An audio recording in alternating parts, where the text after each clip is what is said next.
இணைவும் நிறைவாக வாழ இறை வார்த்தையின் பலி நின்று ஊழியம் செய்வோம் இயேசுவை போல. இறையாட்சி உலகினிலே மலர்ந்திட நாமும் தினம் தினம் உழைப்போம். இறையாட்சி உலகினிலே மலர்ந்திட நாமும் தினம் தினம் உழைப்போம். பிரிவினை பேதங்கள் யாவையும் இன்று நாம் களைப்போம். மனிதரின் முன்னே சாட்சியாய் இங்கு நாம் வாழ்வோம். இதோ நான் வருகிறேன் என்றுரைத்தார், சீக்கிரம் வந்திடுவார். இதோ நான் வருகிறேன் என்றுரைத்தார், சீக்கிரம் வந்திடுவார். புதியதொரு உலகம் படைத்திடவே புறப்படு அவர் பணியில். ஆர்ப்பரிப்போ இன்று அகமகிழ்வோ, சொன்னவர் வந்திடுவார். ஆர்ப்பரிப்போ இன்று அகமகிழ்வோ, சொன்னவர் வந்திடுவார். இதோ நான் வருகிறேன் என்றுரைத்தார், சீக்கிரம் வந்திடுவார்.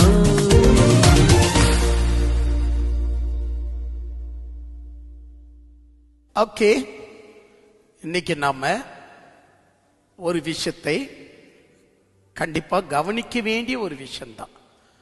நாம் இவைகளெல்லாம் பார்க்க வேண்டிய ஒரு விஷயம்.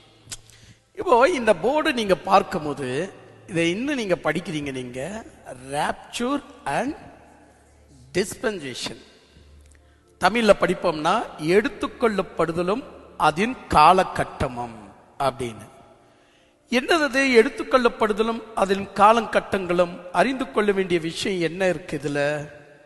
நாம் எப்படி இந்த விஷயத்தை புரிஞ்சுக்கலாம் அப்படின்னு நம்ம பார்த்தா, சில விஷயங்கள் நம்முடைய வாழ்க்கையில கூட சில விஷயம் நடக்குது. ஆனா நம்ம அதை கூர்ந்து கவனித்தால், ஆஹா இப்படிதான் வேதத்திலையும் நடக்குதா அப்படின்னு ஒரு சில விஷயம் நம்ம புரிஞ்சுக்கலாம். அப்போ அட்வர்டைஸ்மெண்ட் கொடுக்குறாங்கன்னு வச்சுக்கோமே, உலகத்துல நிறைய அட்வர்டைஸ்மெண்ட் எல்லாம் நம்ம பார்க்கிறோம். இந்த மாதிரி நிறைய அட்வர்டைஸ்மெண்ட் நம்ம பார்க்கும்போது அவங்க தங்களுடைய கம்பெனி ப்ராடக்டை வந்துட்டு சொல்றாங்க, இதை வாங்கி பாருங்க, கண்டிப்பாக 100% உங்களுடைய பாத்ரூம்ல இருக்கிற எல்லா பூச்சிகளும் சாகும். இதை ஸ்ப்ரே பண்ணி பாருங்க, எங்களுடைய ப்ராடக்டுடைய பவுடரை வாங்கி பாருங்க, நிறைய பேர் சொல்றாங்க. அப்ப நம்ம என்ன செய்யறோம் அப்படின்னா, சரி வாங்கி பார்க்கலாமே அப்படின்னு நம்ம வாங்கி பார்க்கிறோம். கண்டிப்பா குட் ரிசல்ட் கொடுக்குது அப்படின்னு சொன்ன உடனே சந்தோஷம் ஆகுது. பரவாயில்லையே, நல்ல நல்ல ரிசல்ட் கொடுக்குது, நம்ம நினைச்ச மாதிரியே நல்ல ரிசல்ட் தான் நம்ம பெற்றோமே அப்படின்னு சொல்லி நம்ம சந்தோஷப்படுறோம் இல்லையா? அந்த மாதிரி சில நேரங்களில் இன்னொரு ஸ்டெப் நம்ம முன்ன போய் பார்த்தா இன்னொரு விஷயம் நம்மளுக்கு வெளியே வருது.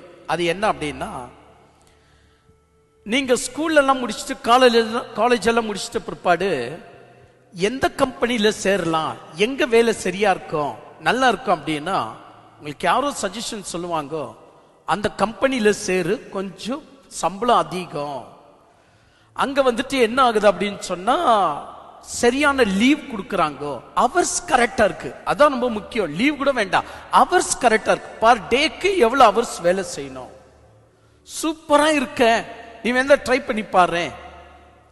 அப்ப நம்ம அந்த வேலைக்கு போய் நம்ம பாக்குறோம். ஏற்கனவே அங்க வேலையில இருக்கிறவங்களை கேட்கிறோம், எப்படிங்க இந்த வேலை அப்படின்னு. சூப்பர் வேலை, நீங்க வந்து ஜாயின் பண்ணீங்கன்னா நல்லா இருக்கும். அப்ப சில ஹாஸ்பிட்டல் நம்ம கேட்கிறோம், எப்படிங்க இந்த ஹாஸ்பிட்டல்? ஐயோ நல்ல ஹாஸ்பிட்டலுங்க, என் காலை வெட்டிடணும்னு சொன்னாங்க, நல்ல வேலைங்க, ஒரு ஆபத்தும் நடக்கல, நல்ல ஹாஸ்பிட்டலுங்க, என்ன குணமாக்கிட்டாங்க. ஏற்கனவே ஒருத்தர் யாராவது சொன்னாதான் அந்த ஹாஸ்பிட்டலுக்கு நம்ம போறோம், ஏற்கனவே யாராவது சொன்னாதான் அந்த ஆபீஸ்ல போய் ஜாயின் பண்ணிக்கிறோம், ஏற்கனவே யாராவது ஒரு ப்ராடக்ட சொன்னாதான் அந்த ப்ராடக்ட நம்ம வாங்குறோம் இல்லையா? யாரோ உங்க அம்மா அப்பாக்கு சொல்லியிருப்பாங்க, இந்த ஸ்கூல்ல விடு, சூப்பர் ஸ்கூலு, நல்ல பாடம் சொல்லி தராங்க, அது மட்டும் இல்லாம எஜுகேஷன் நல்லா இருக்கு, பசங்க ஒழுங்கா இருப்பாங்க. யோசித்து பாரு, இது உனக்கு கிட்டியும் இருக்கு. அப்படியா, சரி இரு, அந்த ஸ்கூல்ல விடுறேன் அப்படின்னு சொல்லி அந்த ஸ்கூல்ல போய் விடுறோம். எல்லாமே எப்படி கேட்டு வந்தோம்? நம்ம ஒருத்தர் மூலியமாக கேட்டு நம்ம வந்தோம். இப்ப கூட நிறைய பேர் வந்துட்டு சில கிரீம்கள்லாம் போடுறீங்க, முகத்துக்கு சில கிரீம் போடுறீங்க. ஃபாரின்ல இருந்து நிறைய கிரீம்கள்லாம் நம்ம இந்தியன்ல சேல் ஆயிட்டு இருந்துச்சு. அப்போ டாடா கம்பெனிக்கார கூப்பிட்டு ஜவஹர்லால் நேரு கேட்கிறாரு, நீங்க ஏன் வெறும் லாரி பஸ் அந்த மாதிரி தான் தயாரிச்சுக்கிறீங்க, எதுக்கு நீங்க கிரீம் தயாரிக்க கூடாது அப்படின்னு. டாடா கம்பெனி உடனே டாடா ஒத்துக்கிட்டார். அப்படியா, சரி நம்ம தேசத்திலையும் கிரீம்களை தயாரிக்கலாம், ஃபேஸ் கிரீம் தயாரிக்கலாம் அப்படின்னு ஃபேஸ் கிரீம் தயாரிச்சா சூப்பர் ஃபேஸ் கிரீம். ஆனா அது சேல் ஆகல. ஏன் சேல் ஆகலன்னா அதனுடைய பெயர் என்ன வச்சுட்டாருன்னா லக்ஷ்மி கிரீம் வச்சுட்டாரு. என்ன கிரீம் அது பேரு? எப்ப, எந்த காலத்துல? ஜவஹர்லால் நேரு காலத்துல லக்ஷ்மி கிரீம் வச்சாரு. கொஞ்சம் தான் மூவ் ஆயிடுச்சு, யார் இந்த லக்ஷ்மி அப்படின்ட்டு கேள்விங்கெல்லாம் வந்த உடனே யாருமே அதை லைக் பண்ணல. பிறகுதான் அவர் யோசித்து ஏன் சேல் ஆகல, டாடா கம்பெனி எல்லா விஷயத்திலும் ஃபேமஸா இருக்கு, ஏன் இந்த கிரீம் விஷயத்துல ஃபேமஸ் ஆகல, எல்லாம் விசாரிச்சு பார்த்த பிற்பாடு ஒரு முடிவுக்கு வந்தாராம், லக்ஷ்மின்னு பேர் வச்சிருக்குது நிறைய பேர் விரும்ப மாட்டேன்றாங்க, அதனால அந்த லக்ஷ்மிய சுருக்கி லாக்மின்னு பேர் வைக்கலாமே அப்படின்னு லாக்மி என்று பேர் வச்சதுனால் எல்லாம் உலகமே வாங்க ஆரம்பிச்சிச்சு. அப்ப இதெல்லாம் எப்ப நடந்துச்சு?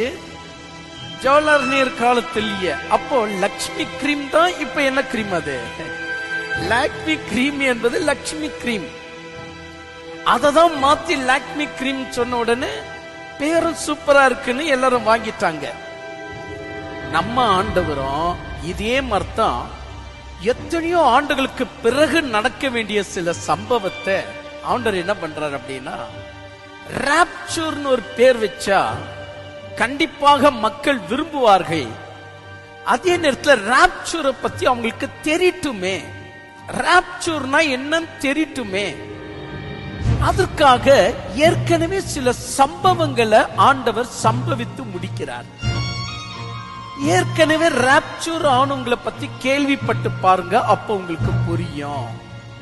ராப்சூர் என்று சொன்னால் தமிழ்ல எடுத்துக்கொள்ளப்படுதல். ராப்சூர் என்று சொன்னால் something pulling out, pulled out, something rapture, எடுத்துக்கொள்ளப்படுதல். அப்ப கடவுள் தன்னுடைய டிஸ்பென்சேஷன்ல இந்த காலகட்டத்தை நீங்கள் பார்ப்பீங்க அப்படின்னா இந்த படத்துல உங்களுக்கு சொல்லக்கூடிய ஒரு விஷயம், இதை நான் வந்துட்டு உங்களுக்கு நிதானமாக நிறுத்தி அருமையாக நான் சொன்னேன். அதனால நீங்க ரொம்ப ஈஸியா இத மனசுல ஏற்றுக்கலாம். ஃபர்ஸ்ட் விஷயம் பாருங்க, நீங்க இந்த இடத்துல நீங்க வாசிக்கும் போது நாம ஒரு என்ன சொல்லலாம், எடுத்துக்கொள்ளப்படுதலும் அதன் காலகட்டமும். அப்ப நம்ம உண்மையிலேயே எடுத்துக்கொள்ளப்படுகிற ஒரு விஷயத்தை நம்ம கவனித்து பார்த்தால் இங்க படிங்க, இங்க என்ன இருக்கு படிங்க, இங்க சர்ச் ராப்சூர்னு இருக்கு. அப்ப சர்ச் என்பது இப்ப நம்ம அங்கதான் இருக்கிறோம். சர்ச் ராப்சூர் என்கிற ஒரு விஷயம், சர்ச் எடுத்துக்கொள்ளப்படுதல் அங்க இருக்கு. ஏன் இன்னைக்கு நிறைய பேருக்கு நம்பிக்கை வர மாட்டேது? என்னப்பா ராப்சூர் என்று சொன்னால் எடுத்துக்கொள்ளப்படுவோமா? கண்டிப்பா நம்மால எடுத்துக்கொள்ளப்பட முடியுமா? எப்படிப்பா நம்புறது? அந்த கம்பெனியில போய் சேர்ந்தா சரியான அவர்ஸ்ல வேலை இருக்குமா? சம்பளம் கரெக்டா தருவாங்களா?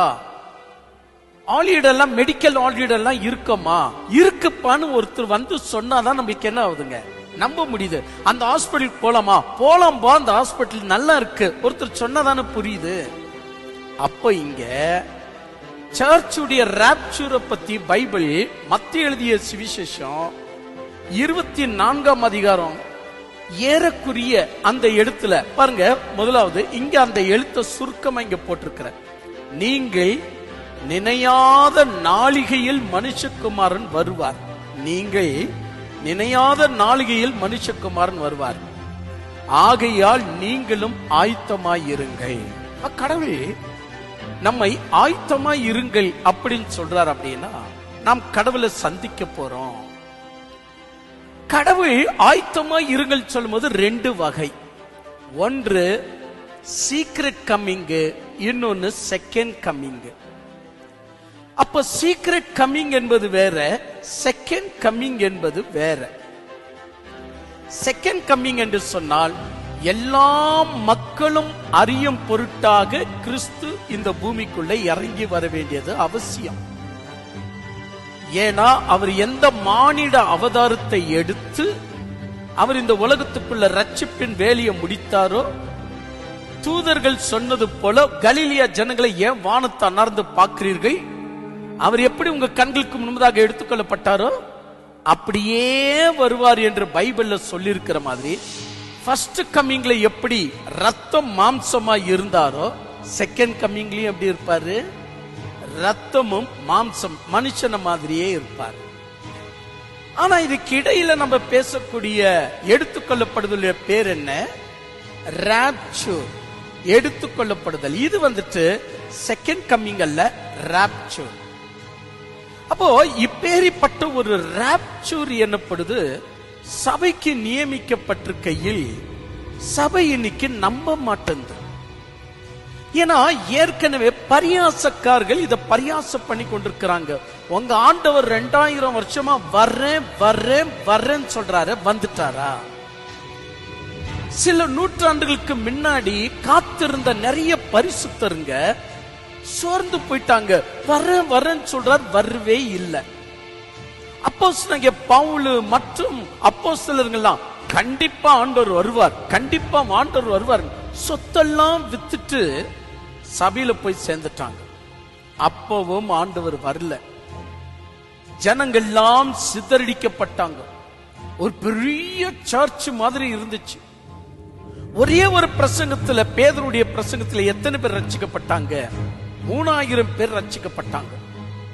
பிறகு நிறைய பேர் வந்து பெரிய சபை. ஆனால் சபையில பிரச்சனைகளும் வெளியிலிருந்து தாக்குதலும் வரும்போது எல்லாம் சிதறி போய் அந்த சபை ஜீரோவாய் போச்சு. அப்போ நிறைய பேர் ரோமருடைய கையில அகப்பட்டு சிங்க கபிக்குள்ள போடப்பட்டு சிரச்சேதனை செய்யப்பட்டு இப்படியெல்லாம் அவர்கள் அவதிப்பட்ட காலத்துல இயேசு வரார் வரார் நம்ம எவ்வளவு உறுதியா இருக்கிறோம். ஆனா ஏன் அவர் வரல, ஏன் அவர் வரல? சோர்ந்து போயிட்டாங்க. காலங்கள் உருண்டோடியது. 100 வருஷம் இருந்தது 200 வருஷமா மாறிச்சு. 200 வருஷம் இருந்தது 300 வருஷமா மாறிச்சு. 300, 400, 500, 600, 700, 800, 1000 இப்ப எவ்வளவு வருஷமா மாறி போச்சு? 2025 வருஷமாய் போச்சு. ஆண்டவர் வரல.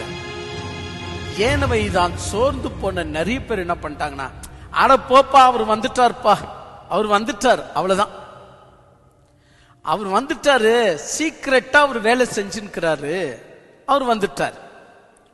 அவர் வந்துட்டார் என்பதற்கு நிறைய அடையாளம் பைபிள்ல சொல்லப்பட்டிருக்கிறது. வரல என்பதற்கும் அடையாளங்கள் சொல்லப்பட்டிருக்கு. இப்ப நம்முடைய பிரசங்கம் அது அல்ல. நம்முடைய பிரசங்கம் எது என்றால், நீங்கள் கர்த்தர் வருவார் என்பதை நீங்கள் விசுவாசித்து அவருக்காக காத்திருக்க, இதற்கு முன்னாடி என்ன நடந்துச்சுன்னு சொல்லுவதுதான் இன்னைக்குடைய பிரசங்கம். நீங்கள் ஆண்டவருடைய வருகைக்காக காத்திருக்க வேண்டியது அவசியம். அதாவது சீக்ரெட் கம்மிங்காக. அது காலங்கள் உருண்டோடலாம். நீங்க ஒரு விஷயத்தை மறக்க கூடாது. கடவுள் ஒரு விஷயத்தை சொல்லுவார்னா நம்ம நினைச்ச நாள்ல வருவது அவருடைய நேரம் அல்ல. நம்ம அவசரப்படுவதனால் அவர் வருவது அவருடைய தர்மம் அல்ல. அதற்கு இறைவன் பொறுமையாக காலங்களையும் நேரங்களையும் கையாண்டு வருவதனால் அவருக்கு தெரியும் எப்ப வரணும் எப்ப வரக்கூடாது. சில நேரங்களில் நமக்கு வீட்டுல ரொம்ப பசி. அப்ப நம்ம சொல்றோம், என்னமா இருக்கு வீட்டுல அப்படின் போது, இப்பதான் கொதிச்சுன்னு இருக்கு, ஆயிடும், இன்னும் 2 கொதி கொதிக்கணும் அப்படின் போது நம்ம கையில பொறுமையா இருக்க முடியறதில்ல. வேற ஏதாவது இருந்தா குடு, வேற ஏதாவது இருந்தா குடு. இரு இரு, அதை சாப்பிடுவேன்னா இந்த அருமையான பிரியாணி உன்னால சாப்பிட முடியாது. இல்லை எனக்கு பசி, வேற ஏதாவது இருந்தா குடு அப்படின்னு அவசரப்பட்டு கேக் இருக்கிறத சாப்பிடுறோம். அம்மா என்ன பண்றாங்க, கேக் சாப்பிட்டீங்கன்னா வயிறு நிரம்பிடும்டா, உனக்குத்தானே பிரியாணி செய்யறேன்னு கொஞ்சம் இன்னும் 2 கொதி கொதிக்கணும் அவ்வளவுதான் சொல்லும் போது, எப்படி சாப்பாடு விஷயத்துல பொறுமை இல்லாம கேக்க அள்ளி சாப்பிட்டு நம்முடைய வயிறை நிரப்பிக்கணும் அருமையான உணவை எப்படி இழந்துடுறோமோ, அப்படித்தான் மனிதன். வரேன்னு சொல்லிட்டு வராம போயிட்டார். என்ன சில பேர் வந்துட்டார் என்று நிரூபிக்கிறாங்க. சில பேர் என்னன்றாங்க, இதெல்லாம் ஒரு கதைங்க, அவர் எங்கெங்க வர போறாரு, வரமாட்டார் என்று சிலருங்க. இப்படி ஆண்டவர் இந்த மாதிரி 2 குரூப் எழும்புவாங்கன்னு ஆண்டவருக்கு தெரியும். அதனால இருந்து ஆண்டவர் சொன்னார், இங்க பாருங்க, அதனாலதான் ஆண்டவர் சொன்னார், நீங்க நினையாத நாளிகையில் மனுஷகுமாரன் வருவார், ஆதலால் நீங்களும் ஆயத்தமாய் இருங்கள் என்று சொல்லி பல உவமைகளை சொன்னார். அதுல ஒரு உவமை, 10 கன்னிகைகள் தீவட்டிகளை எடுத்துக்கிட்டு மணவாளன் வருகிறான் என்று சொல்லி காத்திருந்த ஒரு உவமையை ஒரு எக்ஸாம்பிளுக்காக சொல்றார். இப்ப அந்த உவமையை கூட இப்ப நம்ம பேச முடியாது. மொத்தத்தில் இதெல்லாம் எதை குறிக்கிறது அப்படின்னு சொன்னா, சொன்னவர் நிச்சயம் செய்து முடிப்பார் என்பதை நீ கடைசி வரைக்கும் விசுவாசிக்கணும் அப்படின்னு அது சொல்லுது. ஒரு உதாரணமாக, எனக்கு முன்னாடி என்னுடைய அப்பா இயேசு வரார் காத்திருந்தார், செத்துட்டார். அதற்கு முன்னாடி அவங்களுடைய அப்பா, அதாவது என்னுடைய தாத்தா இயேசு வரார் காத்திருந்தார் வச்சுக்கோ, அவரும் செத்துட்டார். அதற்கு பிற்பாடி அவருடைய தாத்தாவுக்கு தாத்தா இயேசு வரார் காத்திருந்து பக்தியா இருந்தார், ஜெபம் பண்ணார், நைட்டு பகலா விழித்திருந்தார், செத்துட்டார். அவங்க செத்ததுனால் அவங்களுடைய விசுவாசம் ஃபெயிலர் ஆயிடுச்சுன்ற அர்த்தம் அல்ல. ஆண்டவர் என்னன்றார்னா, உன்னுடைய ஆலோசனை என் ஆலோசனை அல்ல, உன்னுடைய சிந்தனை என் சிந்தனை அல்ல, உன்னுடைய காலங்கள் என்னுடைய காலங்கள் அல்ல. நீ விசுவாசத்தை இல்ல, நீ காத்திருந்த இல்ல, செத்துடு, உன்னுடைய பீரியட் முடிஞ்சிச்சு. ஆனா எனக்கு இன்னும் காலங்கள் இருக்கிறது, பரவாயில்ல, நீ விசுவாசமா இருந்து செத்துடு, உன் காலம் முடிஞ்சிச்சு, நீ செத்துடு. ஆனால் நான் தான் சொன்னேனே, மனுஷகுமாரன் வருகிறார் என்ற சத்தம் கேட்கும் போது இவ்வளவு நாள் காத்திருந்து உண்மையாய் மரித்தவர்களை நான் எழுப்புவேன் என்று உங்களுக்கு தெரியாதா? அப்ப என்ன அர்த்தம்? நம்ம பீரியட்ல இயேசு வரலன்னு சோர்ந்து போயிடக்கூடாது. நம்ம பீரியட்ல வாழ வேண்டியதை வாழ்ந்துட்டு நம்ம போயிடணும். ஏன்னா செத்தவங்க கூட அவருடைய குரலை கேட்டு எழும்புற காலம் வருதுன்னு அவரையே சொல்லி இருக்கும் போது, நீ உன்னுடைய டியூட்டியை ஒழுங்கா செஞ்சிருக்கணும்னு ஆண்டவர் கேட்கிறார். நீ உன் டியூட்டியை ஒழுங்கா செய். நான் வரேன்னு சொன்ன இல்லையா, கண்டிப்பா ஆண்டவரே என்னை கை விட்டுறாத, அந்த கிறிஸ்துடைய ஆட்சி எனக்கு தேவையில்லாத ஒரு காரியம், அது உண்மையாகவே அது இருளின் காலம், அது உண்மையாகவே பாதாளத்தின் சக்திகள் அவிழ்த்து விட்ட காலம். உம்முடைய திருச்சபை, நீர் ரத்த சிந்தி மீட்டிய திருச்சபை இருக்க வேண்டிய காலம் அது அல்ல. எனவே உம்முடைய வருகைக்காக நான் காத்திருக்கிறேன் என்று வேத வாக்கியம் சொல்லுகிறபடி, நாம உண்மையாகவே வாழ்கிற வாழ்க்கையில கர்த்தருக்கு பயத்தோடு கூட பரிசுத்தமாய் வாழ்ந்து நம்ம மரித்து விட்டாலும், நீ காத்திருந்தது உண்மையாய் இருந்ததுனால், நீ காத்திருக்காமலே மரித்து விட்டால் அது வேற விஷயம். காத்திருந்து உண்மையாய் மரித்து போனாலும் நீ காத்திருந்தது லக்கத்துல தான் அது இருக்கும். அது 500 வருஷம் ஆயிட்டாலும் நீ காத்திருந்த, நான் வருவேன் என்று நீ காத்திருந்த அந்த அக்கௌண்ட்ல தான் இறைவன் எழுதி வைப்பார். ஆண்டவர் வராரா இல்ல யாருக்கு என்ன தெரியும், வந்துட்டாரியா, வந்துட்டார், அவர் வரலையா இப்படி சொல்லுகிறவன் காத்திருக்கிறவன் அல்ல. அப்ப இறைவன் யாரை அழைக்க வருகிறார்? காத்திருக்கிறவர்களை தான் அழைக்க வருவார். அதனாலதான் 5 கன்னிகைகளை பிரிச்சு காட்டுறார். 5 கன்னிகைகள் காத்திருந்தார்கள், ஆனால் சடுதியில் தங்களுடைய காத்திருப்பை வேறு திசைக்கு திருப்பி விட்டார்கள். தீவட்டிகள்ல எண்ணெய் இல்லாததினால் எண்ணெய் கொண்டு வர போய்விட்டார்கள். இன்னும் 5 கன்னிகைகள் தீவட்டிகளோடு கூட எண்ணெயும் எக்ஸ்ட்ரா எடுத்துன்னு வந்ததுனால் கடைசி வரை காத்திருந்தார்கள் என்று சொல்ல வரார். கடைசி வரைக்கும் காத்திருக்குதல் எது குறிக்கிறது தெரியுமா? நீ கடவுள் மேல வச்ச உறுதியை காட்டுகிறது. எதை காட்டுது? அப்போ விசுவாசம் மட்டும் முக்கியம் அல்ல. எது முக்கியம் படுது? விசுவாசத்தில் உறுதி முக்கியம். எனக்கு விசுவாசம் இருக்கு, எனக்கு விசுவாசம் இருக்கு. கரெக்ட், உனக்கு விசுவாசம் இருக்கு. கற்றுக்கொண்ட விஷயத்துல உறுதியா இருக்கிறியா? ஸ்ட்ராங்கா இருக்கிறியா? உன்கிட்ட உறுதி இருந்துச்சு அப்படின்னா கேள்விப்பட்ட விஷயத்துல உறுதி உள்ளவனாக இருந்துட்டா அப்போது தான் இறைவனால் நாம் அழைக்கப்படுவதற்காக நம்முடைய காத்திருப்பதில் வெளிப்படுத்த முடியும்.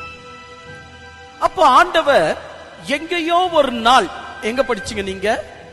த சர்ச் ராப்சர் நீங்க படிச்சீங்க இல்லையா?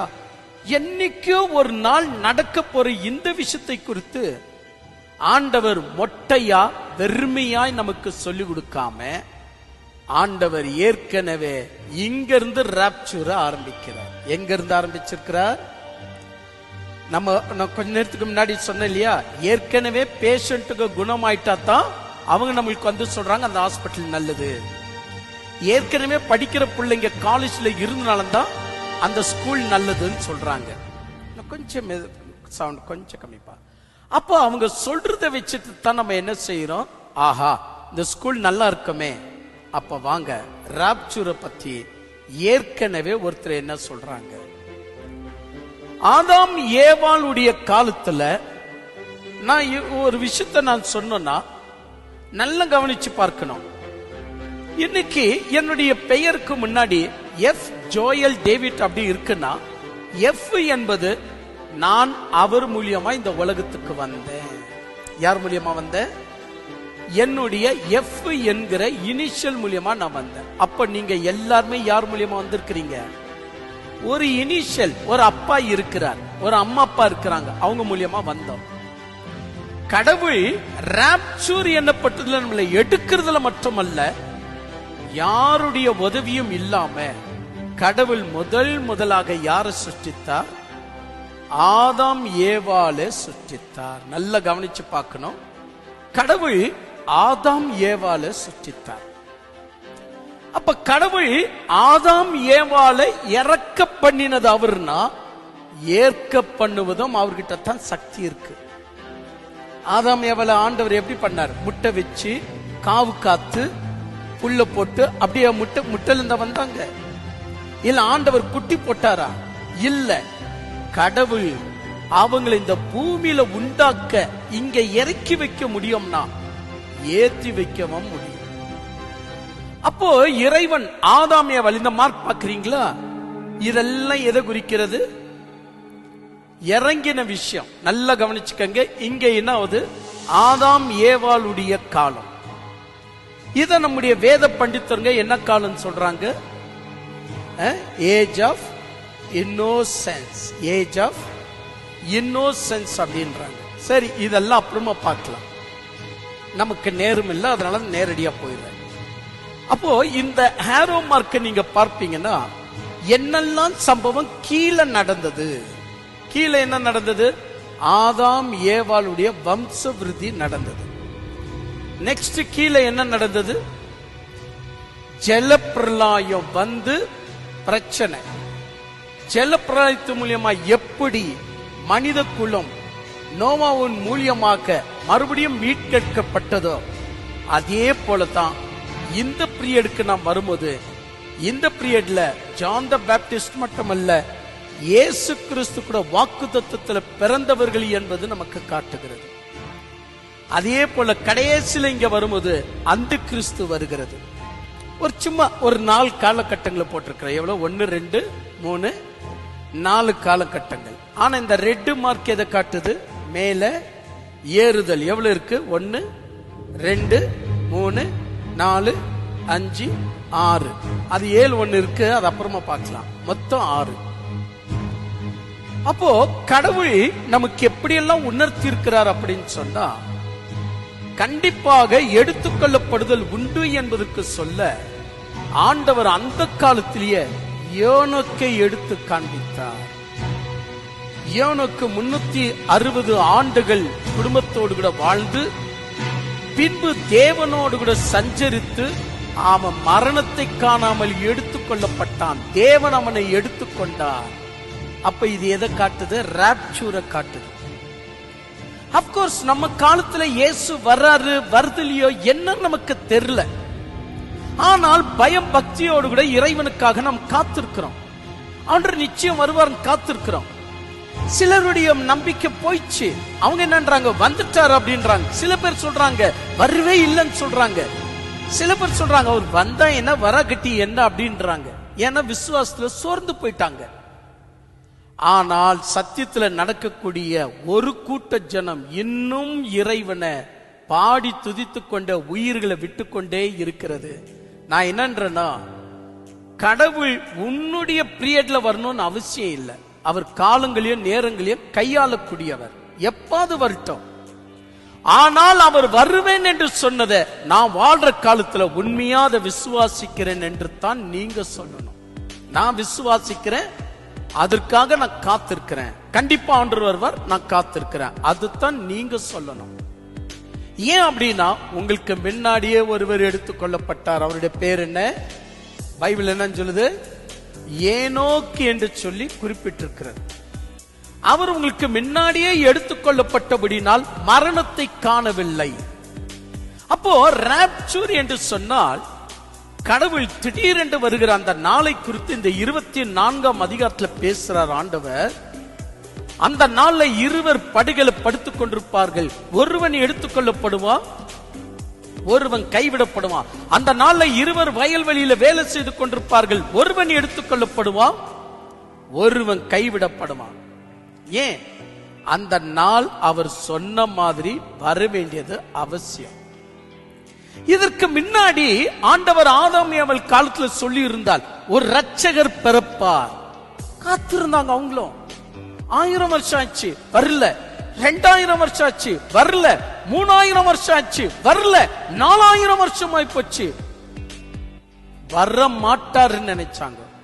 ஆனா ஒரு நாள் பெத்லகேம்ல இயேசு வந்தாரா இல்லையா? தெய்வம் வந்துச்சா இல்லையா? ஆனா இடையில எவ்வளவு வருஷம் ஓடி போச்சு? 4000 வருஷம் ஓடி போச்சு. அப்போ அவருக்கு தெரியும் எந்தெந்த டேட்ல என்னென்ன செய்யணும்னு. நம்முடைய நம்பிக்கையில நாம் தான் உறுதி இல்லாம போயிடுறோமே ஒழிய, கொஞ்சம் நல்லா யோசித்து பார்த்தா உறுதியா இருந்தால் ஆண்டவர் வருவதை, ஆண்டவர் சொன்னதை செய்வதை, தான் என்ன உரைக்கிறாரோ அதை செய்வதை நம்மால பார்க்க முடியும், கவனிக்க முடியும். அப்போ இறைவன் இங்க சர்ச்சை எடுத்துக்கொள்ளப்படுகிறது என்று சொன்னாலும் ஆண்டவர் ஏற்கனவே ஒருவனை எடுத்துக்கொண்டு காண்பித்து கொடுத்திருக்கிறார். அப்ப ஏனோக்கி எடுத்துக்கொள்ளப்படலையா? மரணத்திலிருந்து எடுத்துக்கொள்ளப்படலையா? உங்களை போல சிலுவையின் ரத்தத்தால் அவன் ரட்சிக்கப்பட்டானா? ஆனா நீங்க சிலுவையின் ரத்தத்தால் ரட்சிக்கப்பட்டிருக்கிறீங்க. அவன் வெறும் விசுவாசத்தினாலே எடுத்துக்கொள்ளப்பட்டானே. இதுவே சாத்தியம் என்றால் தேவனால் சபை ஸ்தாபிக்கப்பட்ட அந்த சபைக்குள்ள இருந்து இயேசுவின் ரத்தத்தால் மீட்கப்பட்ட நீங்கள் எடுத்துக்கொள்ளப்பட மாட்டீர்களா? இன்னும் சவுண்ட் குறைக்கும். அப்ப நீங்களே எடுத்துக்கொள்ளப்பட மாட்டீங்களா என்று இறைவன் கேட்கிறாரு. எவ்வளவு பெரிய உண்மை! அதனால ஒரு கம்பெனிக்காரன் எப்படி நம்மளுக்கு டெமோ பண்ணி காட்டுறானோ, ஒரு ஹாஸ்பிட்டல் எப்படி ஒரு சில சாட்சி, எங்களுடைய ஹாஸ்பிட்டலுக்கு வாங்க, கண்டிப்பா உங்களுடைய நோய் குணமாகுது அப்படின்னு சொல்றது எப்படியோ, கடவுளும் கண்டிப்பா எடுத்துக்கொள்ளப்படுவீர்கள் என்பதை ஆனோக்கின் மூலியமாய் எடுத்து காட்டினார். இந்த ஒரு எக்ஸாம்பிள் சொல்லிட்டா கரெக்டாகுமா? இல்ல. இங்க வந்து பாருங்க. இங்க நீங்கள் கொஞ்சம் வந்து பார்த்தா 2 ராஜாக்கள் புஸ்தகம் 2ஆம் அதிகாரம் 1ஆம் வசனத்துக்கு வரும்போது, அங்க எலியா மரணிக்காமலேயே அக்னிமயமான ரதத்துல எடுத்துக்கொள்ளப்பட்டார் என்ற பைபிள் மறுபடியும் ஒரு உண்மையை நமக்கு எடுத்து காட்டுது. எலியா எடுத்துக்கொள்ளப்பட்டார் என்பது கதை அல்ல. அது கூட இருந்த எலிசா பார்த்தாப்ல, அந்த பட்டணத்தில் இருந்த பெரிய தீர்க்கதரிசிகள் பார்த்தாங்க. ஏனவைதான் அவங்க எல்லாருமே சாட்சியா இருக்கிறாங்க. ஏன்? இஸ்ரேல் மக்களுக்கு தெரியும் எலியா காணாம போயிட்டாரு.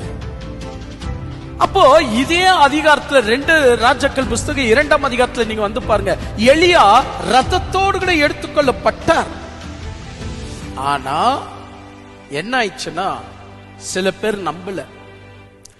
அது அப்படிதாங்க, அடிக்கடிக்கு கடவுள் அவர் எடுத்துன்னு வேற எங்கேயாவது மலை கிட்ட ஒளிச்சு வச்சிருப்பாரு, வாங்க நம்ம தேடலாம். 10 பேர் 3 நாள் தேடியும் எலியாவை காணவில்லை. ஆகையால் மற்றவங்க சொன்னதை ஏத்துக்கினாங்க. ஆமா, எலியா வானத்துக்கு எடுத்துக்கொள்ளப்பட்டார்.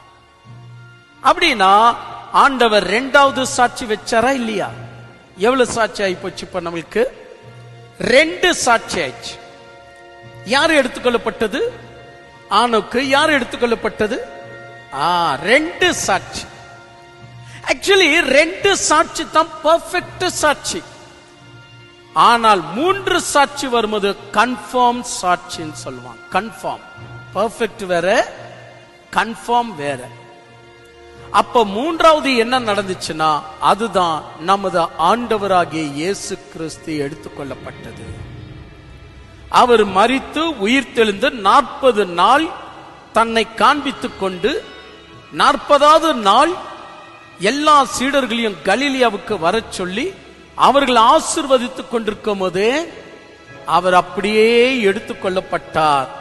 மேகங்கள் மூடிவிட்டதுனால் சீடருங்க அழுகையோடு கூட இருக்கும் போது தான் தேவதூதன் வந்து சொல்றாங்க 2 பேரு, கலிலியா ஜனங்களே, ஏன் வானத்தை அண்ணாந்து பார்க்கிறீங்க? உங்களுக்கு முன்பதாக எப்படி எடுத்துக்கொள்ளப்பட்டாரோ அவர் வருவார், அவர் வருவார். சரி, அப்படின்னா எத்தனை பேர் நமக்கு முன்னாடியே எடுத்துக்கொள்ளப்பட்டாங்க? ஆனோக்கு, எலியா, இயேசு கிறிஸ்து. அப்ப எவ்வளவு சாட்சி ஆச்சு? 3 சாட்சிகள். ஒரு விஷயத்தை நிரூபிக்கணும்னா 3 சாட்சி தான் தேவைப்படுதுன்னு சொல்லுவாங்க. அப்ப இந்த 3 சாட்சிகள் வாயிலாக எடுத்துக்கொள்ளப்படுதல் இறைவனால் முடிகிற விஷயம்தான் என்று ஸ்தாபிக்கப்பட்ட பின்பு இப்ப 4வது எடுத்துக்கொள்ளப்பட வேண்டியது யாரு? நாம. இது எங்க இருக்கு? மத்தேயு 24:44. இயேசு கிறிஸ்து எங்க எடுத்துக்கொள்ளப்பட்டார்? அப்போஸ்தலர் 1:11. அப்போ உண்மையாகவே ஆண்டவர் எடுத்துக்கொள்ளப்பட்டதுனால் 3 சாட்சிகள் நியமிக்கப்பட்டதுனால் சபைக்கும் கால அவகாசம் நிச்சயமாக எடுக்கப்பட்டாலும் எத்தனை காலங்கள் உருண்டோடினாலும் தேவன் மாறாதவராய் இருப்பதனால் எந்தெந்த காலத்துக்கு எதை செய்யணுமோ அதை நிச்சயம் இறைவன் செய்வார். நாம் பொறுமையோடு கூட ஆண்டவருடைய வருகைக்காக காத்திருக்கோம். நிறைய பேருடைய உபதேசத்தை கேட்டு உங்களுடைய விசுவாசத்தை விட்டுறாதீங்க. ஏன் ஆண்டவர் வந்துட்டாருப்பா, ஏன் ஆண்டவர் வரமாட்டாருப்பா, விட்டுறாதீங்க. வந்துட்டார் என்று சொல்லுவது விசுவாசத்தின் உறுதி ஈன்மையும், வரவில்லை என்று சொல்வது அவிசுவாசத்தின் உறுதியையும் குறிக்கிறது. வருவார் என்று சொல்லுவது விசுவாசத்தின் உண்மையான உறுதியை குறிக்கிறது. அப்போ நீங்க உண்மையாகவே கர்த்தர் வருவார், கண்டிப்பா வருவார். ஏன் வருவார் சொல்லி இருக்கிறார்? ஏன்னா இந்த உலகத்துடைய அக்கிரமம் அநியாயம் இவ்வளவுக்கும் இறைவன் பொறுத்து கொண்டிருக்கிறார். ஏன்னா உனக்கு இஷ்டம் இருந்தா சத்தியத்தை கேட்டு உள்ளவா என்று இறைவன் இவ்வளோ கால அவகாசங்களை கொடுத்திருக்கிறார். அந்த கால அவகாசம் இப்படியே போயிட்டு இருக்காது. கால அவகாசம் கொடுக்க கொடுக்க அக்கிரமக்காரங்க உண்மையான சபையை இடிக்கிறாங்க, நாசம் பண்றாங்க, கொலை செய்யறாங்க, ஓட ஓட ஒடிக்கிறாங்க. அப்போ எல்லாருடைய ஆத்துமா இறைவனை பார்த்து கூப்பிடுகிறது, நீ எவ்வளவு நாள் ஆண்டவரை நீர் மௌனமாய் இருப்பீர்னு. இவை எல்லாவற்றுக்கும் முடிவு உண்டாக்க அந்த கிறிஸ்து வருகிறான் என்று ஒரு காலம் ஆண்டவர் வச்சிருக்கிறார்.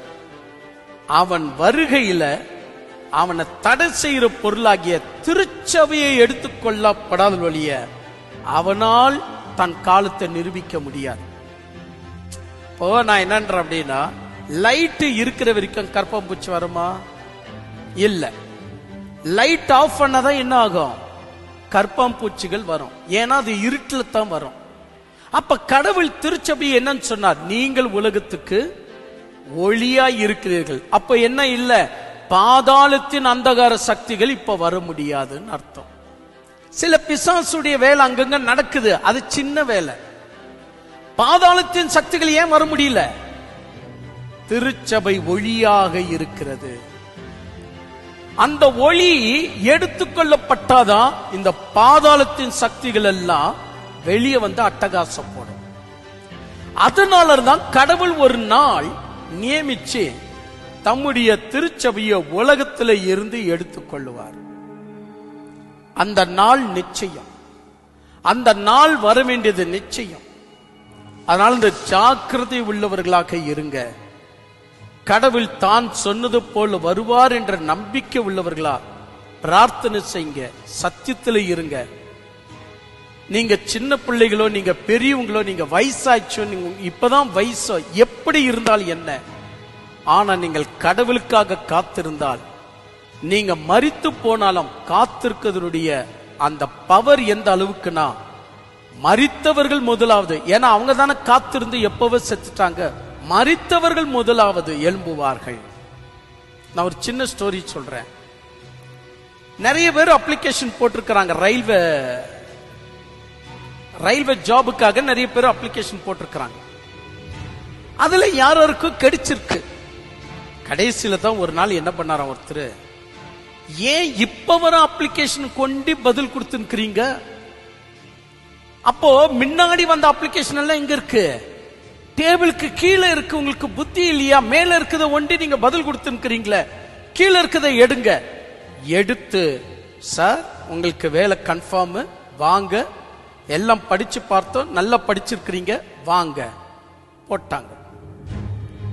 ஆனால் அவர் வர்றார். எப்படி வர்றாருன்னா, ஆல்ரெடி அவருக்கு 60 வயசு ஆயிடுச்சு. அவர் சொல்றார், 40 வருஷத்துக்கு முன்னாடி போட்டால் சார், இப்போ பதில் வந்திருக்குது சார். அப்போ 40 வருஷத்துக்கு முன்னாடி போட்டதுக்கே ஒரு கவர்மெண்ட் பதில் கொடுக்க முடியும்னா, 400 வருஷத்துக்கு முன்னாடி காத்திருந்து செத்த உன்னை இறைவன் மண்ணிலிருந்து எழுப்ப மாட்டாரா? நீ எத்தனை வருஷம் இருந்தா என்ன, ஆனா காத்திருக்கிறதுடைய உறுதி இருந்தால் அவர் நிச்சயம் ஃபர்ஸ்ட்.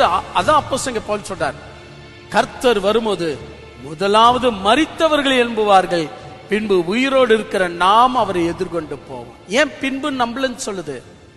ஏன்னா நம்ம விட பல வருஷத்துக்கு முன்னாடி காத்திருந்து செத்து போனவர்கள். விசுவாச துரோகம் வரக்கூடாதுன்னா, ஆண்டவர் வந்துட்டாரு, வந்துட்டு போயிட்டாரு, அதை நிரூபிக்க சீக்கிரட்டா இறைவன் ஆட்சி செஞ்சிருக்கிறாரு, அப்போஸ்தலன் பவுல் மறைஞ்சின்னு இருக்கிறாரு. இந்த மாதிரி கதைகளுக்கு உள்படாம கர்த்தர் நிச்சயம் வருவார். அநேக பரிசுத்தவான்கள் சேர்ந்து இறைவனுடைய 1000 அரசாங்கத்தினுடைய ஆட்சி காலத்தில் முற்றிலுமாக அவருடைய கைவசத்துல தான் அது இருக்கும் என்பதை விசுவாசித்து நீங்க உங்க வாழ்க்கைய நடக்கணும். நெக்ஸ்ட் தான் இன்னொரு விஷயம். அது என்ன அப்படின்னா, அந்த கிறிஸ்து காலத்துல 2 தீர்க்கதரிசிகள் வெளிப்படுவார்கள் பைபிள்ல சொல்லப்பட்டிருக்கு. எவ்வளவு பேரு? அவங்க பேரு என்ன அப்படின்னு சொன்னா, 2 ஒலிவ மரம் என்று சொல்லப்பட்டிருக்கும். ஆனா பைபிள்ல இருந்து பார்த்தா ஆனோக்கு மற்றும் எலியா. ஏன்னா ஏற்கனவே யார் எடுத்துக்கொள்ளப்பட்டதீங்க? ஆனோக்கு, எலியா. அதனால இருந்து இங்க யார் வர வேண்டியது ட்ரிபுலேஷன் காலத்துல? அதே ஆனோக்கு, அதே எலியா. ஏன் நீங்க கேட்கலாம். ஏன் நம்ம கேட்டா அதுக்கு ஒரு பதில் இருக்கு.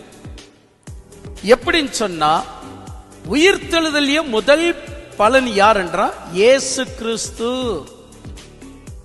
ஏன்னா அவர்தான் பரிசுத்தர், அவர்தான் இரட்சகர், அவர்தான் முதலாவது உயிர்த்தெழ வேண்டும்.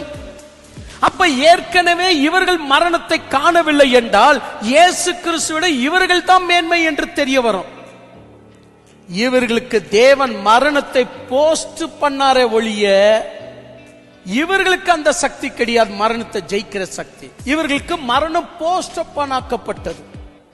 எப்படி? நல்லா கவனிச்சு பாருங்க. நானும் ஒருவேளை செத்து இருந்தா எத்தனை வருஷத்துக்கு முன்னாடி செத்து இருக்கணும்? 3 வருஷத்துக்கு முன்னாடி. அப்ப என்னுடைய மரணம் என்ன ஆகி போச்சுங்க? போஸ்ட் பண்ணப்பட்டது. அதனாலதான் இவங்க 2 பேருடைய மரணம், இவங்க மரணத்தை ஜெயித்து மேல போல, மாறாக இவங்களுடைய மரணம் தள்ளி போடப்பட்டது. ஆனா இவர் என்ன பண்ணார்? மரணத்திலிருந்து ஜெயித்தார். அப்ப இதுல உண்மையிலேயே வந்துட்டு மேலே ஏற்கப்பட்டது யாருன்னு சொல்லலாம்? இவர்தான். இதுக்கு பேர் தான் உயிர்த்தெழுதல். இதுக்கு பேர் உயிர்த்தெழுதல் அல்ல. இப்போ ஆணுக்கு உயிரோடு இருக்கும் போதே என்ன பண்ணிட்டாரு? எடுத்துக்கொள்ளப்பட்டார். இவர் என்ன பண்ணாரு? உயிரோடு இருக்கும் போதே ரத்தத்தில் எடுத்துக்கொள்ளப்பட்டார். ஆனா இவர் என்ன பண்ணாரு? மரித்து அடக்கம் பண்ணப்பட்டு பாதாள வரைக்கும் சென்று உயிரோடு எழுந்ததுனால் அவர் தான் உயிர்த்தெழுந்தவர். அப்போ உயிர்த்தெழுந்த ஆண்டவர் இங்க இருப்பதனால் ரெண்டு விஷயம் நடக்குது. இவங்க எப்படி உயிரோடு எடுத்துக்கொள்ளப்பட்டாங்களோ அதே மாதிரிதான் திருச்சபையில கூட உயிரோடு இருக்கிற நாம் எடுத்துக்கொள்ளப்படுவோம். எப்படி இவர் மரித்தவர்களிருந்து எழுப்பப்பட்டாரோ அதே மாதிரிதான் இவர் வரும்போது மரித்தவர்களும் உயிரோடு எழுப்புவாங்க. ஆக மொத்தம் இந்த மூன்று சாட்சியம் ஒரே நேரத்தில் நடக்கும். சரிங்களா? அதனால கடவுளுடைய விஷயத்துல சந்தேகப்படக்கூடாது. அதனுடைய விஷயத்தை நம்ம அங்கீகரிக்க வேண்டியது அவசியம். அப்போ இவங்க ரெண்டு பேர் தான் கடவுள் மீண்டுமாக இவர்களை இங்க அனுப்புவதனால், இங்க கவனிக்கணும், இவங்களை அனுப்புவதனால் இவர்கள் அந்தி கிறிஸ்துவுக்கு விரோதமாக ஊழியம் செய்வார்கள். இஸ்ரேலர்களுக்கு சப்போர்ட்டிவா ஊழியம் செய்வாங்க. அவங்க யாருன்னா இவங்க ரெண்டு பேர் தான், ஆனோக்கு மற்றும் எலியா. ஆனா விஷயம் என்னன்னா, வெளிப்படுத்தின விசேஷம் 11ஆம் அதிகாரம் 1ஆம் வசனத்துல இருந்து 12ஆம் வசனம் வரைக்கும் வாசித்து பாருங்க. அந்தி கிறிஸ்து அவங்க மேல கோப எரிச்சல் பட்டு, ஏன்னா அவங்க பயங்கரமான ஊழியம் செய்வாங்க. 3 நாள் சூரியனையே காணாம செஞ்சு வச்சிடுவாங்க. 3 நாள் விடி உலகமே இருட்டாயிடும். அவங்க எங்க மழை வரக்கூடாதுன்னு சொல்லுவாங்களோ அங்க அதே மாதிரி மழை வராது. எங்க மழை வரணும்னு சொல்லுமோ மழை வரும். எங்க அக்னின்னு சொல்றாங்களோ அங்க அக்னி வரும். அந்த மாதிரி தேவனை நிரூபிச்சு ஊழியம் செய்யற இவங்களை அந்தி கிறிஸ்து சாகடிச்சிடுமா? எந்த காலத்துல? மகா உபதிரவ காலத்துல சாகடிச்சிடுவான். சாகடிக்கப்பட்ட அவங்களுடைய உடலை எருசலேமின் நடு வீதியில போட்டு எல்லாம் சிரிக்குவாங்க. எல்லாருமே சிரிக்குவாங்க. பாத்தியா, ரொம்ப பெருசா வல்லமன் சொன்னாங்களே, பாத்தியா செத்து கிடக்குறாங்க பாரு. சிரிக்கிற நேரத்துல தான் 3 நாளைக்கு பின்பு வானத்திலிருந்து ஒரு சத்தம் உண்டாயி 2 பேரும் மேல வாங்க என்ற சத்தம் வந்த உடனே இவங்க எடுத்துக்கொள்ளப்படுவாங்க. அதனாலதான் இந்த ஆரோ மார்க், இவங்க எடுத்துக்கொள்ளப்படுவாங்க. அப்ப இவங்களுக்கே இவ்வளவு உறுதி இருக்குன்னா, ஏற்கனவே 2 உறுதியை கேட்டிருப்பதுனால், நம்முடைய குருநாதருடைய உறுதியை நம்ம பார்த்திருப்பதனால், அப்ப நாம் எடுத்துக்கொள்ளப்பட வேண்டியது அவசியமா இல்லையா? உறுதியா இல்லையா? உறுதி. அப்போ நீங்க நினைக்கலாம், இந்த எலியா ஏனோக்கு திரும்ப வருவாங்களா? அது எப்படி? அவங்க தான் ஏற்கனவே பொருந்துட்டாங்களே எத்தனையோ வருஷத்துக்கு முன்னாடி. கடவுள் இவங்களை எப்படி அனுப்பினாரு சொல்லுங்க, நீங்களே சொல்லுங்க. இவங்களை எப்படி இந்த உலகத்துல உண்டாக்குனாரு? அப்ப அவரால் உண்டாக்கவும் முடியும், ஒருவனை தன் காலம் வரவரிக்க வச்சிருந்து திரும்ப அனுப்பவும் முடியும். எப்படின்னா, யோவான் ஸ்நானகனை குறித்து பைபிள் சொல்லுது. யோவான் ஸ்நானகனுடைய அம்மா பேர் என்ன? எலிசபெத். வயசான காலத்துல ஆண்டவனுடைய உபதேசத்தை கேட்டு ஆண்டவருடைய வாக்கு தத்துவத்திலே திடீர் என்று சொல்லி அவங்களுடைய வயிறு என்ன ஆகி போச்சு? கர்ப்ப தரிக்கப்பட்டுச்சு. அப்ப கடவுள் தான் சொன்ன மாதிரியே யோவான் ஸ்நானகனை அனுப்பி கொடுத்தது உண்மைனா, கடவுள் தான் சொன்ன மாதிரியே ஆனோக்கு எலியாவும் அனுப்பி கொடுக்கிறது உண்மை. அப்ப எலியாவை குறித்து ஆண்டவர் சொல்றாரு, வனாந்தரத்தில் கேட்கப்பட்ட சத்தம் என்று கேட்டீர்களே, ஏசியா தீர்க்கதரிசியால் உரைக்கப்பட்டவன் இவன் தான் என்று இறைவனே சொல்லிட்டார். அப்படின்னா அப்ப இந்த யோவானை இறைவன் திட்டமிட்டு தான் அனுப்பி இருக்கிறார். ஆனா உலக கண்ல ஒரு கேள்வி கர்ப்ப தரிக்கப்பட்டு பெத்துச்சிடா அப்படின்னு இருக்கலாம். ஆனால் ஆண்டவருடைய திட்டத்துல இறைவனால் அனுப்பப்பட்டது. அதே மாதிரிதான் இவங்களும் ஏதோ ஒரு ஏழை குடும்பத்துல பிறந்தாங்கப்பா, பிறந்தாங்கன்னு இருக்கும். ஆனா இவங்க யார்? இவங்க அனுப்பப்பட்டவர்கள். எங்க இருந்தவங்க? இவர் எந்த காலத்துல இருந்தவர்? கான்சியஸ் காலத்துல. இவர் எந்த காலத்துல வர்றாரு? லா காலத்துல வர்றாரு. இவங்களுக்கும் கொஞ்சம் குறைவு 3400 வருஷம். பார்த்தீங்களா? அப்படி என்றால் இவங்களே இவ்வளவு உறுதியாக கீழே இறங்கி மறுபடியும் அந்த கிறிஸ்துவோடு கூட யுத்தம் பண்ணி தேவனுக்காக சாட்சியா வாழ்ந்து இவங்களே எடுத்துக்கொள்ளப்பட இவ்வளவு உறுதியா இருக்கும் போது நாம் எடுத்துக்கொள்ளப்படுவோம் என்ற உறுதி ஏன் இல்ல? உறுதி உள்ளவர்களாக இருங்க. அடுத்தது என்ன அப்படின்னு சொன்னா, வெளிப்படுத்தின விசேஷம் 6:9 வாசிக்கும் போது அந்த கிறிஸ்து காலத்துல உண்மையாகவே மரித்தவருடைய இரத்த சாட்சியில மரித்தவர்கள் கூட ஒரு வகையில் வேதம் சொல்லுது, கடவுள் அவங்களை எடுத்துக்கொள்ளுகிறார் என்று. 6:9 வாசிக்கும் போது எடுத்துக்கொள்ளுகிறார் என்று ஒரு வகையில சொல்லுவதனால் அந்த பலிப்பிடுத்த அண்டையில் இருந்த ஆத்துமா கதறி, இன்னும் எவ்வளவு நாள் வரைக்கும் ஆண்டவர் நீ சும்மா இருப்பீர், சீக்கிரம் எழும்பும், என் சகோதரர்கள் கொலையுண்டு போகிறார்கள், நீருமுடைய சத்தியத்திற்காக எழும்பும் என்று ஜெபம் செய்ததனால் ஆண்டவர் சொன்னார், இன்னும் 10 நாள் பொறுத்திருங்க, நான் கண்டிப்பா போறேன். அது செகண்ட் கம்மிங். அந்த செகண்ட் கம்மிங்க்கு இறைவன் இவங்களுக்கு சொல்றாரு, கொஞ்ச நாள் பொறுத்திருங்க, நான் போறேன் அப்படின்ற. இப்போ கடைசி தான் நான் சொல்ல, இந்த கடைசி 7வது. ஏன் 7வது? நான் 7 அப்ப ஏன் சொல்ல, நான் மொத்தம் எவ்வளவு என்னன்னா சொல்லுங்க. ஆனோக்கு, எலியா, இயேசு கிறிஸ்து, நாம திருச்சபை, மறுபடியும் ஆனோக்கு, எலியா, பழைய அதாவது ட்ரிபுலேஷன் காலத்தில் இருக்கிற பரிசுத்தவான்கள், இப்படி எல்லாம் 6 தான் சொல்ல முடியும். 7வது எதுன்னு சொன்னா, இடி உலகம் அக்கினிக்கு இரையாகி வெந்துருகி போனாலும் கடவுள் கணக்கு கேட்கும்படி வாங்க எல்லாருமே அப்படின்னு சொல்லும் போது சகல ஜாதிகளும் கோத்திரத்தாரும் அவருடைய சிங்காசனத்துக்கு முன்பதாக வரமே, அதுவும் ஒரு வகையில் எடுத்துக்கொள்ளப்படுதலே. அப்ப எல்லாருமே ஆண்டவர் முன்னாடி போறோமா இல்லையா? அதை ஒண்டி நம்ப தெரிந்த, அப்ப இதை நம்ப தெரியலையா? இதுவும் எடுத்துக்கொள்ளப்படுறோன்னு. ஏனவைதான் மோசாயிடாதீங்க. ஆண்டவராகிய இயேசு கிறிஸ்து எப்போ வருவார் சொல்லுங்க? என்னைக்கோ, அடுத்த நிமிடமோ, அடுத்த நாள், எந்த நாளா இருந்தா என்ன, எந்த நேரமாய் இருந்தா என்ன, கர்த்தருடைய வசனத்திற்கும் சத்தியத்திற்கு நாம் கீழ்ப்படிந்து உள்ளவர்களாக கடந்து சொன்னோம். அதனால இப்பேரிப்பட்ட ஒரு மேப்பை நீங்க என்ன செய்யணும், இத கூட நீங்க ஃப்ரேம் போட்டு என்ன செய்யணும், வீட்டில் வைக்கணும். இதெல்லாம் பார்க்க பார்க்க கண்டிப்பா இது நிறைவேறும். இப்ப இது வரைக்கும் எவ்வளவு நிறைவேறிச்சு?